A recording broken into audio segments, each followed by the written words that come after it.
It has now been 12 years since Ralph René left this world, and nearly 30 years since he wrote the book NASA Mooned America. When René wrote that book, George H.W. Bush was promising to put a base on the moon by the 2010s and a manned mission to Mars shortly after in the early 21st century. We must commit ourselves anew to a sustained program of manned exploration of the solar system, and yes, a manned mission to Mars.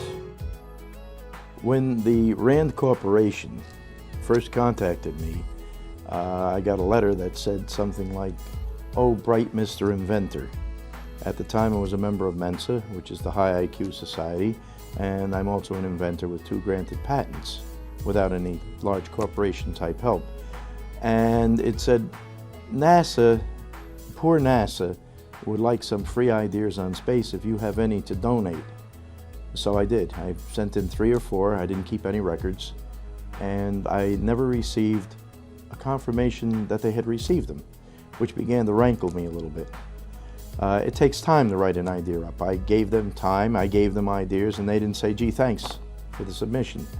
So the years go by, and we had already moved to New Jersey from Florida, and one day I received this book from the government, America at the Threshold, and it had been forwarded from our previous Port Richey address.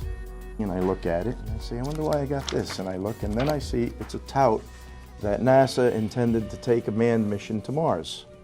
By the time I got this, which was quite a few years after they had requested the information, I was on the verge of saying there's something wrong here, because I would be looking at my TV and you'd see that flag salute ceremony, which they did every time they went up. That was a repetitious deal. And on one of them, every once in a while, I would see the flag ripple. Now, the moon is a vacuum. There are no air currents. How could the flag ripple? So that, and it was never on long enough to be sure, and they played all 6 or 7 of the landings, so you only saw it once every blue moon. But the other thing I got to looking at was the rover. They would hit the pedal and the thing would take off and the wheels would spin and dust and gravel would fly. And the problem was that the dust and gravel hit the moon's surface just as quick as it would have here on Earth.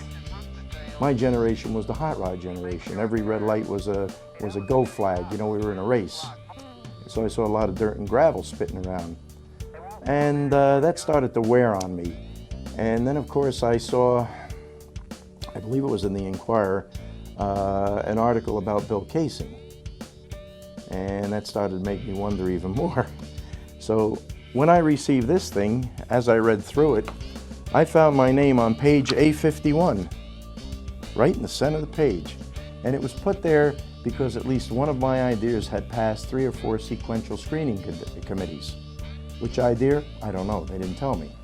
But the context of this entire book is that the people who contributed were boosters of NASA going to Mars.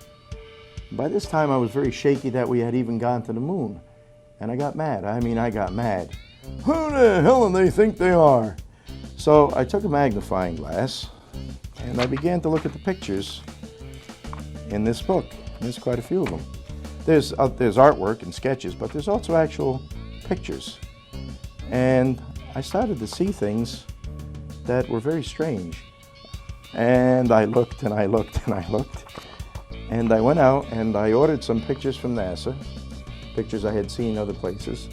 And I began to take books out of the library, books written by the astronauts. And I read with a very critical eye, and I started to dissect them. And I was going,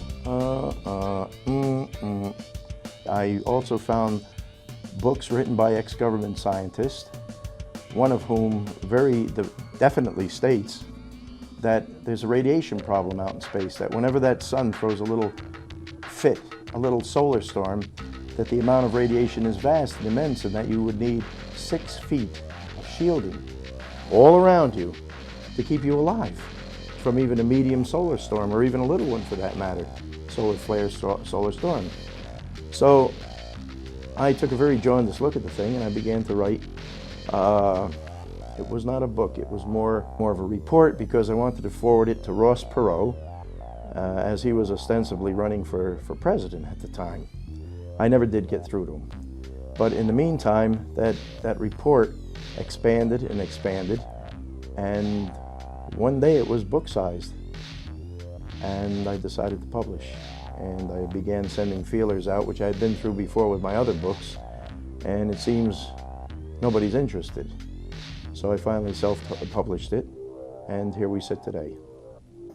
Well, fast forward 28 years later, and the future that René was foreshadowing has ultimately become our past. Did we see new hoaxes about missions to the moon, bases on the moon, and missions to Mars? Well, 2010 came and went without a manned landing on the moon. 2020 is now in its closing days, and still no manned mission to Mars, or even the moon. Both these programs were effectively stopped dead in their tracks by President Bill Clinton, who not only had no intention of pursuing Bush's pipe dream, but later confessed his own doubts or uncertainty about the moon landings after his presidency. Just a month before, Apollo 11 astronauts Buzz Aldrin and Neil Armstrong had left their colleague, Michael Collins, aboard the spaceship Columbia and walked on the moon, beaten by 5 months President Kennedy's goal of putting a man on the moon before the decade was out. The old carpenter asked me if I believed it happened. I said sure, I saw it on television. He disagreed. He said that he didn't believe it for a minute, that them television fellas could make things look real that weren't. Back then, I thought he was a crack. During my 8 years in Washington, I saw some things on TV that made me wonder if he wasn't ahead of his time. In 2004, when George W. Bush ran for re-election, he promised to return to the moon by 2020, with manned missions to Mars shortly afterwards. In the past 30 years, no human being has set foot on another world or ventured farther upward into space than 386 miles, roughly the distance from Washington, D.C. to Boston, Massachusetts. America has not developed a new vehicle to advance human exploration in space in nearly a quarter century. It is time for America to take the next steps. Today, I announce a new plan to explore space and extend a human presence across our solar system.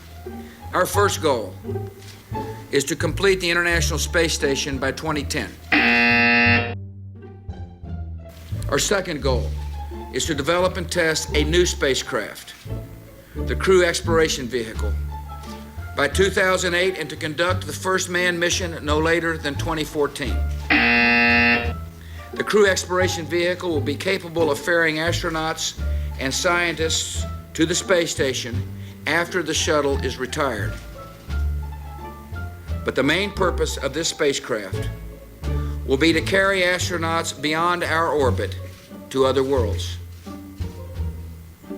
This will be the first spacecraft of its kind since the Apollo Command Module.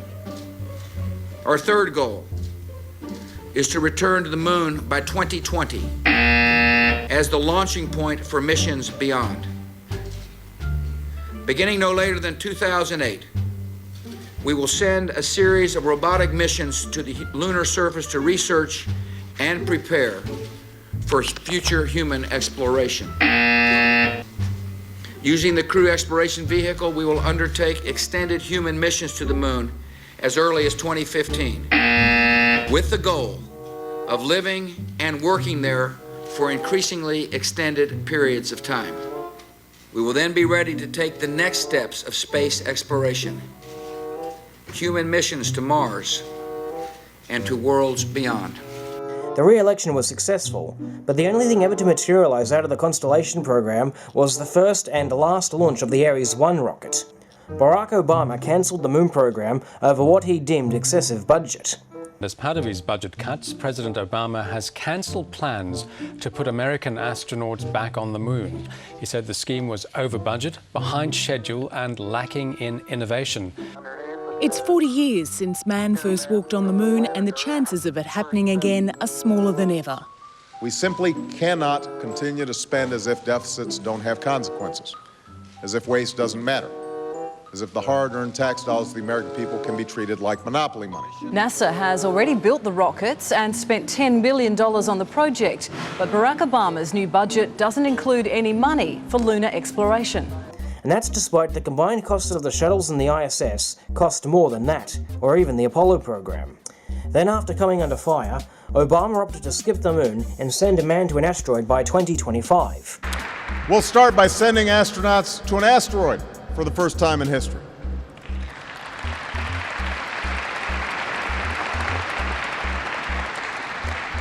By the mid-2030s, I believe we can send humans to orbit Mars and return them safely to Earth. And a landing on Mars will follow, and I expect to be around to see it.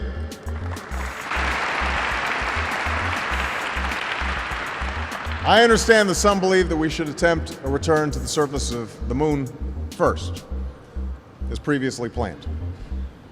But I just have to say, pretty bluntly here, we've been there before. Buzz has been there. There's a lot more of space to explore, and a lot more to learn when we do. Then Donald Trump came along, slapped the name Artemis on what survived of the Constellation program, and opted to send a man and the first woman to the moon by 2024. Just as the United States was the first nation to reach the moon in the 20th century, so too will we be the first nation to return astronauts to the moon in the 21st century. And I'm here on the President's behalf to tell the men and women of the Marshall Space Flight Center and the American people that at the direction of the President of the United States, it is the stated policy of this administration and the United States of America to return American astronauts to the moon within the next 5 years. We will land the first woman on the moon and become the first nation in the world to plant our flag on Mars. Even before Biden defeated Trump at the election, that promise seemed a bridge too far. It's time to put away the harsh rhetoric, lower the temperature, see each other again, listen to each other again. Americans have called upon us to marshal the forces of decency, the forces of fairness, to marshal the forces of science and the forces of hope in the great battles of our time. The battle to control the virus, the battle to build prosperity, the battle to secure your family's health care, the battle to achieve racial justice and root out systemic racism in this country, and the battle to save our planet by getting climate under control. And ironically enough, given the current administration's recklessly negligent and destructive attitude towards climate science, for once, the next administration will have a legitimate reason for cancelling the moon program. Now it is almost certain that the moon mission will be pushed to 2028, or even the 2030s. Congress is yet to fully fund the Trump administration's 2024 landing goal, and the incoming Biden administration has to agree with these excited Artemis astronauts that this moon mission matters. We're actually being told that the earliest we can get back to the moon is 2028. Now that would be 18 years after the SLS program was started, and 11 years after the President of the United States directed NASA to return American astronauts to the moon. Ladies and gentlemen, that's just not good enough. We're better than that. It took us 8 years to get to the moon the first time, 50 years ago, when we had never done it before. And it shouldn't take us 11 years to get back. You know, it's been 47 years since American astronauts last walked on the moon. So, here we are in the closing days of 2020. The Orion capsule that NASA is counting on for the moon mission still hasn't flown with humans aboard. They are undecided on the lunar module. The new SLS rocket won't be flown until the end of next year at the earliest. And it was the private sector who returned NASA astronauts to space from US soil, not NASA themselves. It is obvious that George W. Bush's promise to return to the moon by 2020 won't happen. René had feared that the old Space Exploration Initiative's mission to Mars would be NASA's next big hoax. Now it has become apparent that it was a hoax of a different kind. If the Apollo program was a short-term propaganda stunt to upstage the Soviet space program, the promises of the SCI, or Constellation, or Artemis, or whatever its next iteration will be called, is an ongoing smokescreen. A political weapon wielded by US presidents whenever they need approval ratings or are running for re-election. Well, now the tables are finally turned. Their perpetual postponement of manned missions to the Moon and Mars has finally come back to haunt them. In what must no doubt be an embarrassing twist of events for NASA, the Artemis program has been upstaged by China's latest venture. A Chinese space capsule full of lunar rocks has landed safely back on Earth. No one was on board the capsule, which touched down in Inner Mongolia. Recovery teams arrived an hour after the landing. On board, a very special cargo, around 2 kilograms of lunar rocks, the first fresh moon samples in more than 4 decades.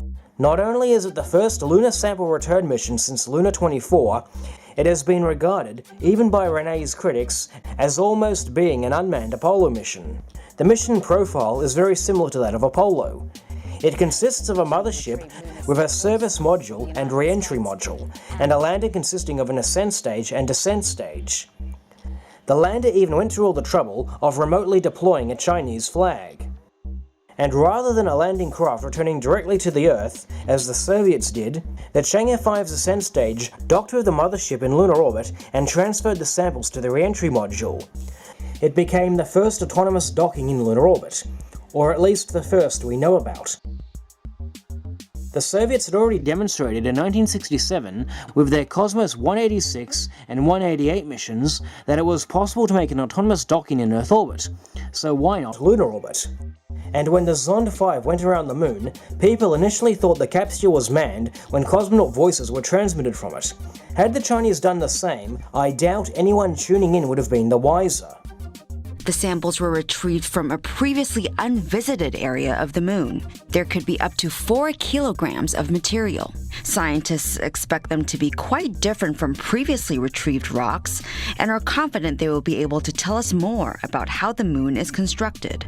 It is at this point that it is worth recapping. While scientists and defenders of the Apollo narrative alike are foreseeing the probability that the Chang'e 5 samples will be different to the Apollo samples, that is not what they were expecting nearly 20 years ago. Back then, the idea of finding moon rocks different to the Apollo samples in chemistry and mineralogy was dismissed as a common misconception. As geologist Randy Korotev stated on his website, "As noted above, there are known exceptions to the generalizations, and we lunatics surely hope that we haven't discovered all the minerals and rock types that occur on the moon. However, known samples of unusual composition and mineralogy are rare, and usually occur only as small, less than 1 gram, clasts in breccias or in the soil.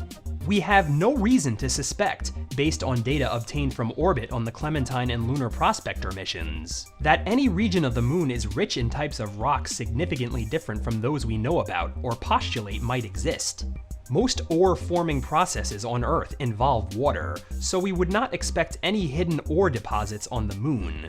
Keep in mind that if more than 40 lunar meteorites have been blasted off the moon and found on Earth, then at any given point on the lunar surface, there can be rocks from any other point. For this reason, the fact that the lunar surface was poorly sampled by the Apollo and Luna missions is in itself not a good reason to suspect that rocks vastly different from those we have studied exist at unsampled points on the moon. Tens of thousands of lunar rocks and rocklets have been studied since the Apollo missions. It is highly unlikely that any yet unfound lunar meteorite will differ substantially in the minerals it contains or in its geochemical character from the Apollo lunar rocks. That statement was made before the Smart 1 impact in 2006, which kicked up lunar material that did not match up with the Apollo samples. It's almost 500,000 kilometres from the moon, but this radio telescope is also very close to the action. 3 years ago, the European Space Agency launched the Smart 1 space probe. Today, it was on a collision course for the moon. All the other controlled impacts on the moon have generally been either on the far side of the moon where we couldn't see it, or in the polar regions where it wasn't so easy. This is the first time we've had the opportunity to really get a good glimpse of it with all the telescopes that are available. Observatories in Chile and Narrabri in New South Wales also were trained on the probe. But at 26 metres across, the Mount Pleasant Observatory outside Hobart had the most sensitive equipment to help determine what the moon is made of. Finally, collision time. By punching a 10-metre hole in the moon's surface, the probe has uncovered minerals different to the rocks gathered on the surface during moonwalks. The key is the chemical signatures in the dust and debris thrown up by the collision. And also the radiation in the infrared can tell us the temperature, which tells us how much energy was released and what the material must be made of. Since then, that common misconception of the moon being poorly sampled by the astronauts has become the go-to ad hoc excuse for unmanned missions finding actual moon rock that do not match with those supposedly found by the astronauts. So when you see propagandists making comments such as this, you know they are using this self-contradictory excuse again, to retroactively account for the impending mismatch between the Apollo samples and the Chang'e 5 samples. It's the first time in 40 years materials have been collected from the moon, obtained by drilling into its surface. It's hoped the samples will offer further insight into its origins, as well as that of other bodies in the solar system. It's hoped the new specimens will provide more insight into the geology and early history of our nearest satellite. The previous Chang'e 3 mission analysed lunar soil that turned out to be chemically different to the Apollo samples. If you recall back to an earlier video, I analysed data from the probe's active particle X-ray spectrometer, and found the elements to be ridiculously unproportionate to the Apollo samples. The Chinese released their own study in 2015. Somehow, they got numbers more consistent with a basaltic composition, almost as though they were trying to force the numbers. Perhaps they didn't want to embarrass their best free trade partners at the time. Unless the raw data that they previously released was incomplete, I cannot see how they arrived at chemical compositions so disproportionate from what their own X-ray spectrum would imply.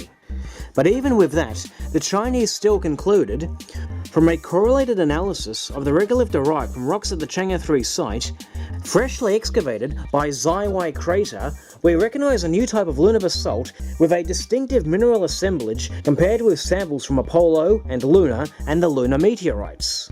So it will be interesting to see how the Chang'e 5 lunar samples compare. In the meantime, China now has a massive propaganda victory over the Americans.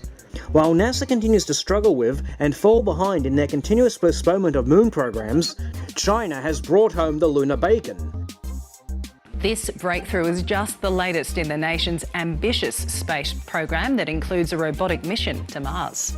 2020 was once supposed to be NASA's glorious return of man to the moon. Instead, it saw an unmanned sample return mission by the nation now supposedly in direct competition with the US. I say supposedly because it is apparent that China can see through the smokescreen. They know that NASA won't be putting a man on the moon anytime soon. A recent New York Times article covering the Chang'e 5's return summed up the situation perfectly. The development of the Chang'e probe started in the early 2000s, when President George W. Bush declared that NASA astronauts would return to the moon by 2020. It continued that path when the Obama administration cancelled the moon program and focused on more distant destinations like an asteroid and Mars. China is now the only country to land successfully on the moon in the 21st century, and has done it 3 times. Even as the Trump administration touted a return to the moon, China has shown no urgency to accelerate its plans of sending Chinese astronauts to the moon in the 2030s. If NASA astronauts arrive earlier, China seems to be in no rush to beat them. Clearly, there is no race to the moon. NASA is no sooner to putting a man on the moon than China. They have no serious commitment. The only Americans I've seen with serious commitment to putting a man on the moon or Mars and solving the radiation obstacles involved are in the private sector, but they too have a long way ahead.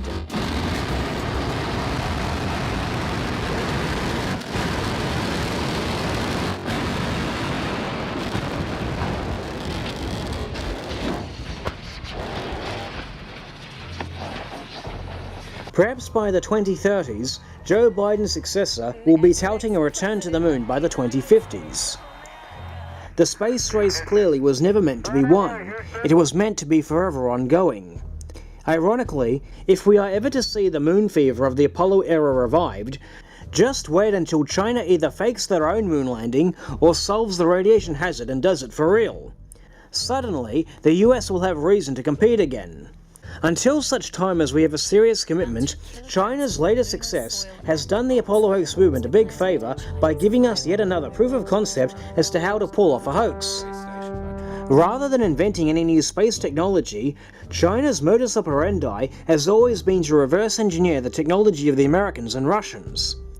Their Shenzhou spacecraft is essentially almost an exact copy of the Russian Soyuz capsule. The Chang'e 3 and 4 landers and rovers are miniature versions of the old Soviet Lunar landers and rovers.